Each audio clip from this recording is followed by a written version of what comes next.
mom and dad, but parents that you're blessed with young kids, how do you teach the baby to walk? You hold the baby's hands, and when you feel the baby's a little bit steady, you let go of the hands. When you let go of the baby's hands, is that because you love the baby or because you hate the baby? It's because you love the baby.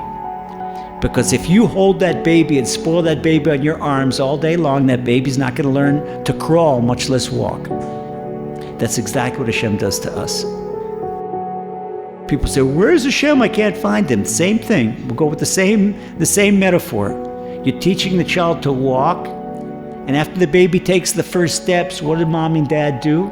They go even back further, so that the baby will take another 2 or 3 steps. Because the baby yearns so much to get closer to mom and dad, the baby takes another step forward. This is what Hashem does to us after Pesach and the Omer. Pesach, we're in our best finery, our best clothes, the best food. It's the one time in the year when a Jew before Mashiach and Beit HaMikdash is allowed to take all his gold and silver and riches and put it on the table. Otherwise, the Torah says, no. Live frugally and live modestly. No. Put all the riches on the table. You live like a free man. You're son of a king. Relax. Sit down at the table. Hasava. Not only that, you lean over on the table like a king. And then if you don't, then you have to drink another cup of wine. I say, well, no, these weird laws. What's going on here? What's going on here? Hashem's given us a free gift. Yet this is what it's going to be like every day after Mashiach comes. This is what's going to be like every day after everyone has the light of Emunah. All right? Here, my beloved sons and daughters, is your taste of Emunah. That's Seder night. The 7 days of Seder. Okay? Now, we count the Omer from the second night. But in Chol HaMoed Pesach, we could play our guitars and play our flutes, so we could sing and we could dance. Boom! Pesach is over. Stop. No more musical instruments. No more weddings.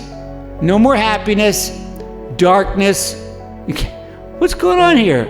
We just left Egypt.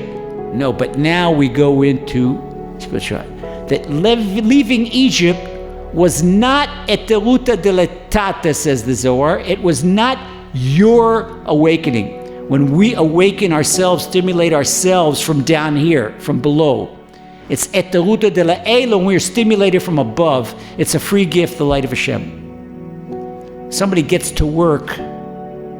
It's the difference between working for $1 and being granted a gift of $1. This is a gift from above, and rather than working for it.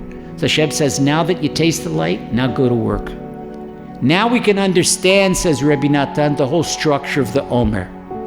This light of Pesach, the light of freedom, the light of breaking out, the great escape from our jail, is now taken away from us, and we're back in darkness. This is what Rabbi Natan explains happens to a Baal Tshuva in every generation, every single day. My life was so great, and I made tshuva, and now it's difficult.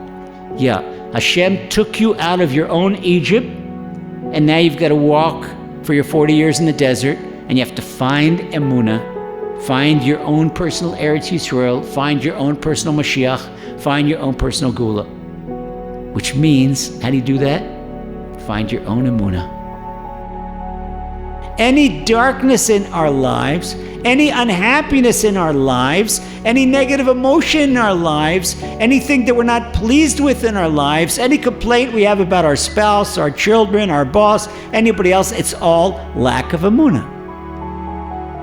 Because as soon as you stop and think that everything comes from Hashem, and it's all the best, and it's all for the purpose of bringing me closer to Him, everything is great.